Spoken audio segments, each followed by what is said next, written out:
ADHD, attention deficit disorder and hyperactivity disorder. We'll also include with their learning disabilities, autism, and so forth. I'd like to talk about that with you today, give you some reasons or causes for that, why there's such an epidemic of these things in children, unfortunately, and adults. And I'd like to talk about some conservative options. I won't talk about medications on this show. I'm going to give you some options that you can start right away at home, things that you can do right now. Some of the things maybe in my office as a chiropractor or other chiropractic offices, or other people knowledgeable about ADD and ADHD, natural solutions or assistance to that. So the first thing I'm going to talk about is causes, then I'm going to talk about a couple of cases that I've worked on, and then after that I'm going to talk about solutions. Now the solutions will include a whole list of things. We'll have some graphics here for you to follow along, okay? So, causes. Why do we have such an epidemic of ADD, ADHD, learning disabilities, and so forth? Number one is the deterioration in diet. Mainly it's in the United States. Other industrialized nations have that also. Lots of processed foods, lots of added sugar, artificial flavors and colors, absolutely a problem, high fructose corn syrup. Then we have monster foods, or Monsanto food as I like to call it, a lot of GMO, and then we're turning seeds into glyphosate or Roundup seeds, which are changing the whole ramifications from a cellular level of plant foods and so on and so forth. So even if somebody is eating a lot of plant foods, the food isn't like it used to be. Plus farming techniques have changed. We're not replenishing soil with all the minerals and vitamins and antioxidants. So even clean diets are not as good as they used to be, but not a lot of people are eating clean diets. And I have hundreds and hundreds of kids that have come through my office, and when I talk to them, sometimes it's no breakfast, sometimes it's milk and cereal, that's not food. Sometimes it's sugary muffin type things or toaster type things that they have on the run. It's just not real food. And what happens is as the generations go on and as there's a deterioration in diet, these nutritional deficiencies are now passed down. So if we have nutritional deficiencies in mom and dad and they come together and they have children, the nutritional deficiencies are even more amplified in the children, and then we look back and we're trying to understand what has happened. Another good example is omega-3 fat deficiency, omega-3. Omega-3s are those important brain fats that we need. We're seeing a decrease in omega-3 fats in the generations as they go along. I test kids and adults in my office with just a simple little finger prick test. You can even order these kits on your own if you want to, and get your omega-6, bad fat, although you need omega-6, to omega-3 fat ratio, and it should be 1-to-1, 3-to-1, maybe even 4-to-1. But I'm seeing kids at 25, 30-to-1. I have a colleague who saw a medical physician who was 70-to-1 with terrible chronic diseases. And when they improved that ratio, this person did well. The children do a lot better and so forth. Not in all cases, but that is something to look at. So we're seeing mineral and vitamin deficiencies. We're seeing way too much added sugar, these artificial colors and flavors, and omega-3 fat deficiency. So that's the biggest cause. Then we see a decrease in exercise. So if you ask tenured teachers, what has changed in children today? And they'll say, so if they've been a teacher for 30 years, they'll say, kids don't move their big muscles anymore. We've been talking about this recently in my office, where a woman was actually in my office today and said, my 8-year-old boy does not like to ride a bicycle. What 8-year-old boy doesn't like to ride a bicycle? And I thought, yeah, you know, when I was younger, I couldn't wait to ride my bike all day. So that's what we did a couple of generations ago. It was just always outside and always activity. Now we know, unfortunately, a lot of activity has been replaced by electronics. So one message, of course, delaying electronic introduction to children. And then when they are introduced, there are very, very tight parameters, so they learn that early. Then we need to move our big muscles. Okay, so this is an important point. This is a foundational point in brain development. You as parents want simply the best for your children's future. You want your children to be the best version of themselves. Am I right about that? The best version of themselves. So we need to feed them a clean diet with a lot of those things that I just talked about. Then we also want to give them the best brain development possibilities, and that's moving all of their muscles. And when they move their muscles and joints, that's firing those special motion detector nerve endings in their muscles and joints called mechanoreceptors. And when you fire those nerve endings, they send electrical impulses through the nervous system into the brain, and it makes the brain circuits grow and develop and become strong. When we're sitting in front of electronics, you're not getting that input. It's like taking the dial that controls the lights, turning it way down, and we wonder why the light hasn't shined to full power, okay? So you have to let them play, let them crawl, let them run around, play with blocks and dirt and everything else. Keep the electronics away as best you can. If your children are a little bit older and they're glued to the electronics, you're going to have to be a parent, and you're going to have to take those electronics away. You're going to have to tighten up the rules and regulations on them, and you're going to have to replace that with exercise. And depending on where you are and with the age of your children, you might have to have earned electronic time by physical exercise, right? Okay, so that's another big change. And of course, there is vaccination. This is not going to be a show about to vaccinate or not to vaccinate. That's not the point here. What I want to talk about, though, is if you look at the vaccination schedule now and compare it to decades ago, you're going to see there's many more vaccinations given now than before. There are many of them given earlier than before, younger ages, and there are many more given all on one day. The last part of that, too, is you want to go to our website called the CDC, Centers for Disease Control. Go onto their website, and you can look at the ingredients of any vaccine that's administered to any U.S. citizen, okay? Now, you're going to notice there's 4 things in those vaccines that should concern you as a parent or even somebody that's taking an adult vaccination. There are still heavy metals in there, mercury thimerosal, aluminum, and these are brain toxins, we know that. A known carcinogen called formaldehyde, so you need to look at that. And not all vaccines have formaldehyde, but a lot of them do, including the flu vaccine. And then there's a detergent called polysorbate 80. I don't know if you really want these things in your veins. Now, there are clean vaccines, so I'm going to make the following suggestions, just briefly, is let's have more of a European model of vaccination, whereas you delay the introduction of vaccines until the blood-brain barrier is established in a child after 6 months of age, so nothing until after that. That's number 1. Number 2 is don't give a whole bunch all on one day, because that's too much for the immune system and the nervous system to process. And number 3 is get the nasty stuff out of the vaccines that I just mentioned and bring it into clean vaccines. There's one last thing that I want to mention, and that is acetaminophen Tylenol. As I've mentioned in prior shows, as a quick example, we tend to give Tylenol prophylactically in this country as a fever preventer and as a pain preventer from the shot to children on a regular basis on the days of vaccination. So that's a problem because there are multiple research articles now indicating the Tylenol that we're giving in this country could be related to the rates of autism. Look it up. I'm not making this stuff up.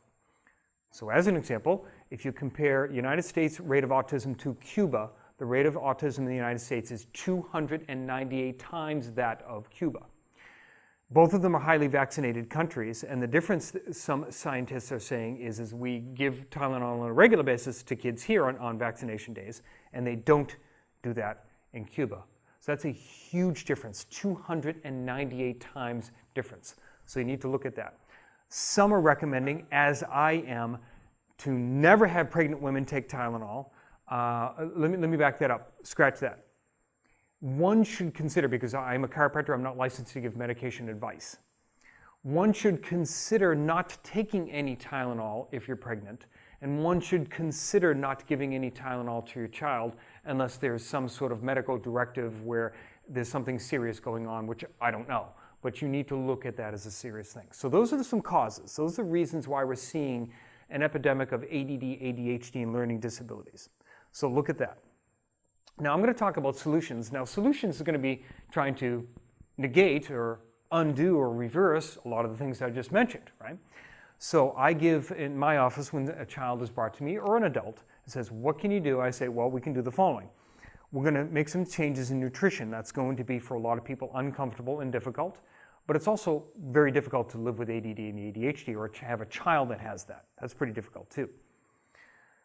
I recommend making the home a food sanctuary where you can have safe, real food at home. When you go outside of the home, it's a little bit more difficult, but there you go. Brain-based supplements, more on that later. So we got nutrition, supplements, increasing in physical exercise, increasing coordination-based exercises, more on that in a moment. Chiropractic care, remember I talked about those specialized nerve endings, those mechanical receptors, mechanoreceptors, which are stimulated by moving our big muscle groups. Well, they're loaded in the tissues in and around the spine. The discs, the joints, the ligaments, the muscles and tendons around the spine are loaded with beds of those nerve endings. What a chiropractor does is we harness those and stimulate those, and that's why chiropractic is such an important ingredient in this whole rehabilitation process.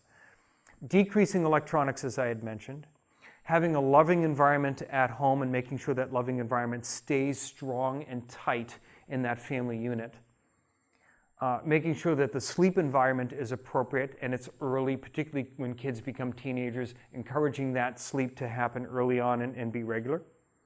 A couple other things to look at, which I'll mention a little bit.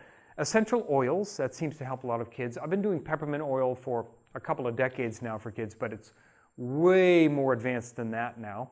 And interactive metronome is another coordination-based thing. So we'll have graphics on that as time goes along, and I'm going to explore more in a couple of minutes.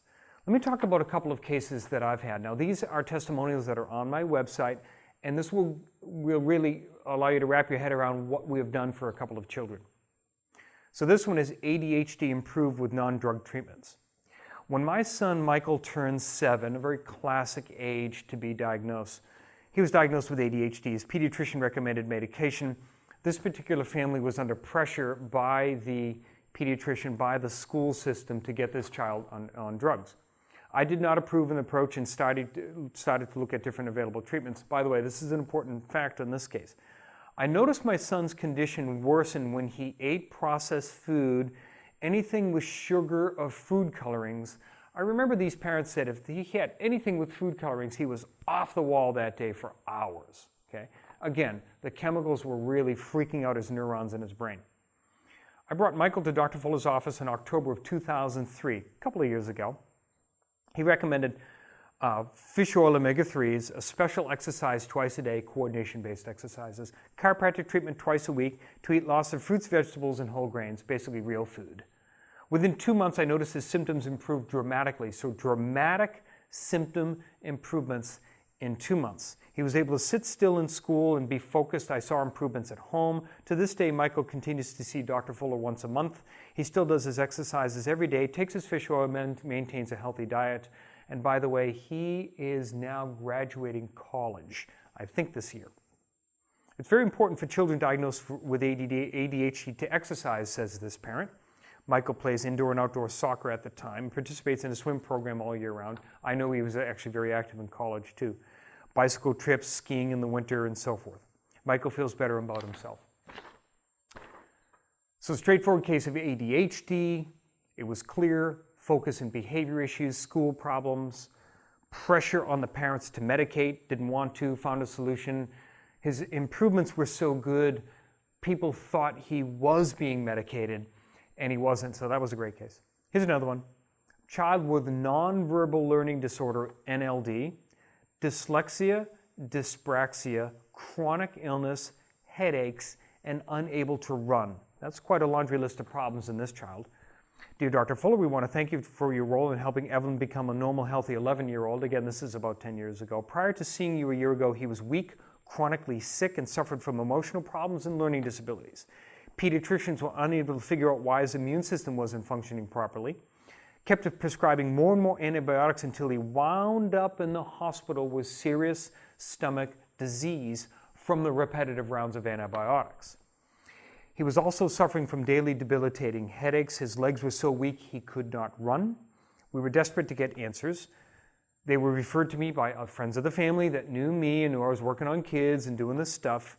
Regular chiropractic adjustments, prescribed exercise, coordination-based exercise, along with changes in diet and nutritional supplementation you have recommended have changed Evan's life. See the theme here now?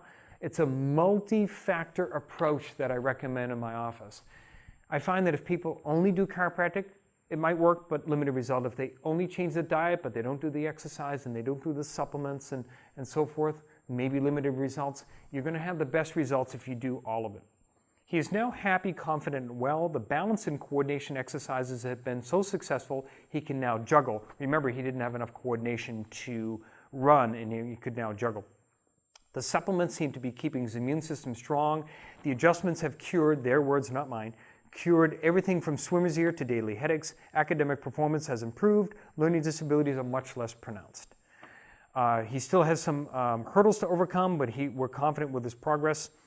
Thank you for the hard work in helping to make Evan well. So there's a couple of cases that illustrates what we can do if we have a specific program. Well, let's talk about that program. So the first thing that I said, the most important part of this is a good nutritional program. Remember that our body is just a pile of cells. That's all we are. We're skin cells and digestive system cells and blood cells and nerve cells and bone cells and so forth. We're a pile of cells. If you think of each cell needs a couple of things. A cell, let's take in this case, it's a brain cell. It needs communication from its neighbors, so it gets stimulation, if you will, from its neighbors around there. So it's talking to everybody else. So it needs this stimulation. In the case of the nervous system, it's called activation. So it needs these electrical impulses and chemicals, okay? So it needs that. Then it needs good food. It needs good blood flow that can take nutrients in, waste products out, okay? It needs all of these building blocks and all of these micronutrients, vitamins, minerals, and compounds, and probably some other things that definitely some other things we haven't even identified before, right? That's what these cells need. So if we're not giving the cells the appropriate building blocks and so forth, these cells cannot be particularly healthy, okay? So as the developmental process goes on, we're growing all these brain cells, right? Backing up a step. Remember, when you're born with all the neurons in your brain that you're ever going to get. You're not going to get any more. As a matter of fact, after birth, you lose some as the nervous system decides, we don't need you, you're out of here. Okay? So you're born with all the cells you're going to need. What they need to do is now connect and form a network. That connection and forming of the network is caused by the electrical impulses of the environment, all the different senses, which are sensors, and then, of course, a lot of movement in a gravity environment, and all of that information comes in and starts to build these connections. And the connections are going to be better built with good nutrition.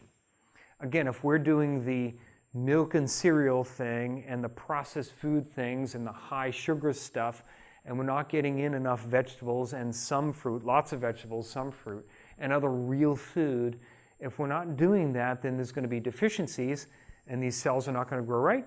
The connections are not going to grow right. The chemicals and neurotransmitters aren't going to happen. The hormones are not going to be properly produced. And then we're going to see more problems in boys than girls. And a couple of things that we've noticed why we have more boys with ADD and ADHD than girls is, number one is the male brain seems to be more sensitive to maternal stress during pregnancy. And the conversion to testosterone seems to be more affected by maternal stress during pregnancy. And the male brain tends to be more asymmetrical. It tends to be more of a stronger left brain because we tend to be more right-handed and so forth. Well, the female brain tends to be more symmetrical. So in the female brain, if there is a deficiency on one side than the other, the female brain can take over on the other side more so than the male brain. If the male brain has a deficiency on one side, it has less of a chance to take over those functions on the opposite side. So there are many reasons why the male brain seems to be more affected by all these things. It may be that male brains are more affected by omega-3 fat deficiency and so forth. So there you go. There are some of the differences. So we need to clean this up. Cleaner diet. I think all of us know what that is. You have to redo breakfast. It has to be focused on real food. By the time kids end up in my office at ages 7, 8, 9, 10, these boys, parents will often say, my child doesn't like vegetables. And I got that. But remember that when your children were babies and we were feeding them mashed up vegetables and fruit, they did like vegetables, they weren't complaining at the time. Sure, they might not have liked the mashed up peas, but they liked the mashed up broccoli or squash or whatever it was, right?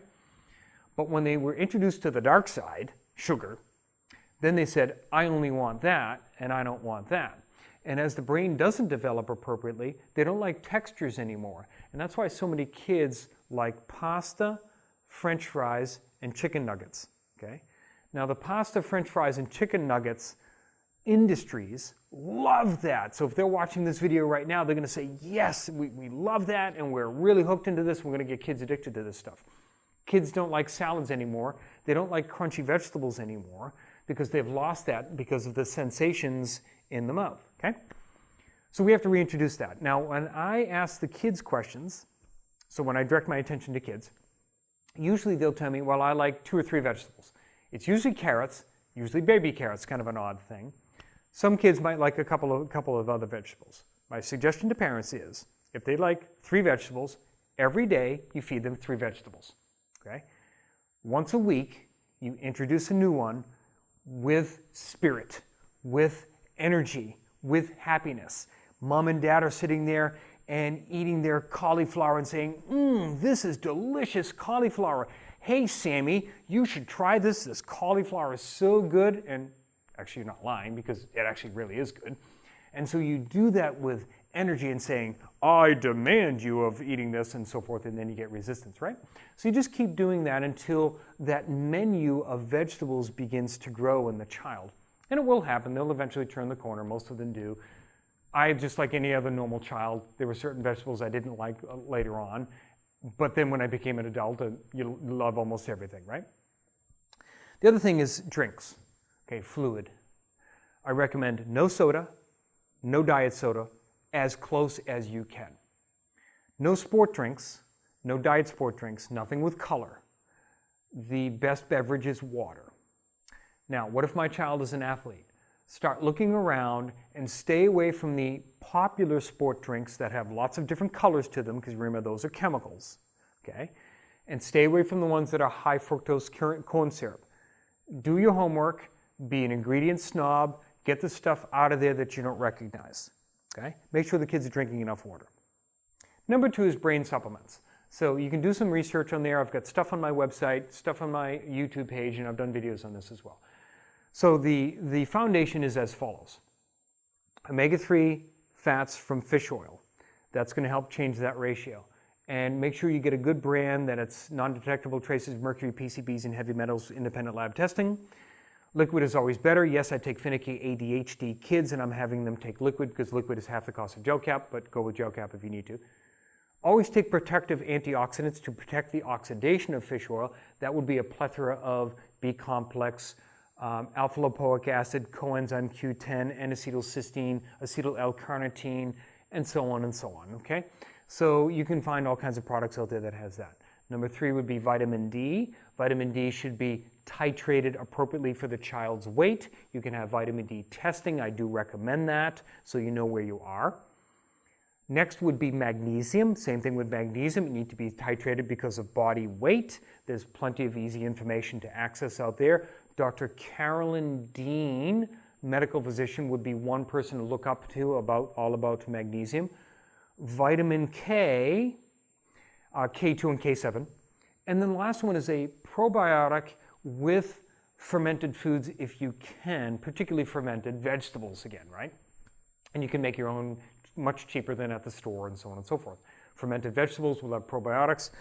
Probiotics are 70% of your immune system in your gut. That's going to affect your brain. The gut-brain-brain-gut connection is being very well established. You need to get that gut repaired. If your children have ever had antibiotics, it's killing all the bad bugs, but it's killing all the good bugs. We have to build up the child's microbiome again. That will actually help strengthen their immune system and improve their brain. The better that their gut is, the better that their brain is, and so on, right? So you're going to get that gut in shape. Even if your child has never taken antibiotics, because of the stressors in the environment. Oh, by the way, this is another cause of ADD and ADHD, is the numbers of chemicals that we are all now exposed to in this environment that we have now. Paints and personal care products and clothing and global environmental issues and so on and so forth. Some of which you can control when it comes to personal care products. Others that you cannot control so much, although we all can, as if all 7.5 billion people are on board and we start to decrease the chemicals that we're releasing into the environment. So that's another stressor on the human nervous system and brain development and the gut and so forth. So you can see that the gut microbiome is being stressed by the environmental chemicals. So you want to do the best you can to build that back up. Okay? And then exercise. So exercise is two things.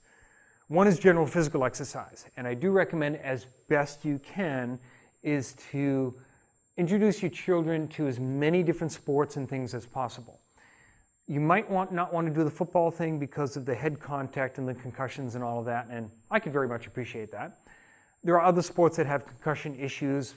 We're getting better at regulating that. For instance, soccer with heading the ball too early in the career, particularly for girls because their necks are not as strong and so on and so forth.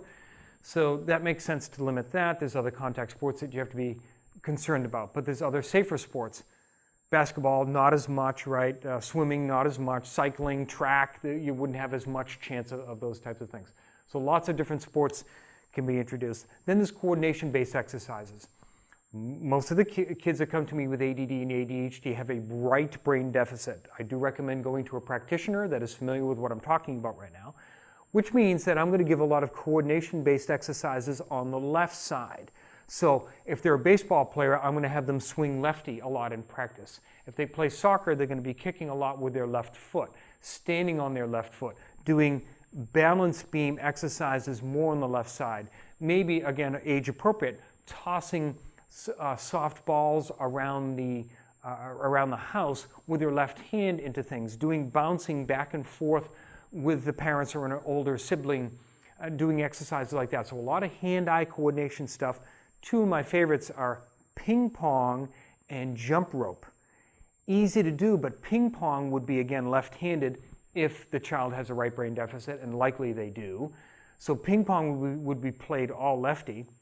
And jump rope could be all kinds of different scenarios there, but a lot of jumping on the left foot. If it was basketball, there'd be a lot of left-sided layups. Now, some boys that are brought to me are left-handed, but I still find that after examination they have a right brain deficit, so I still might choose to do left-sided coordination exercises. Chiropractic is an integral portion of this because of what I talked about earlier.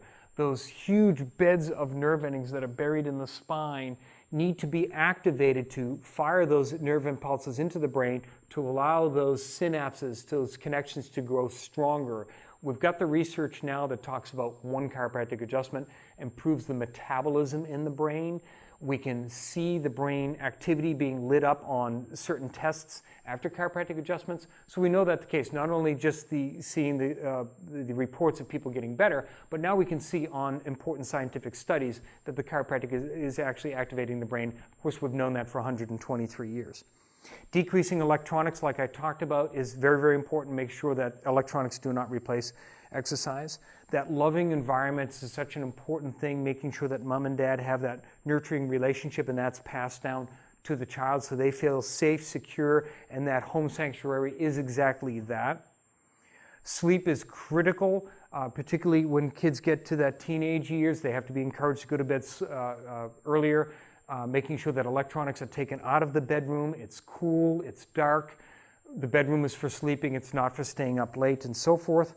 I also recommend looking into essential oils and then look at this last coordination-based exercise, which I've used in my office in the past. I'm not using it now, but something called interactive metronome, and there are home-based interactive metronome units available. That's a lot of information to work with. I wish you the best. I'm Dr. Scott Fuller. Please join me again.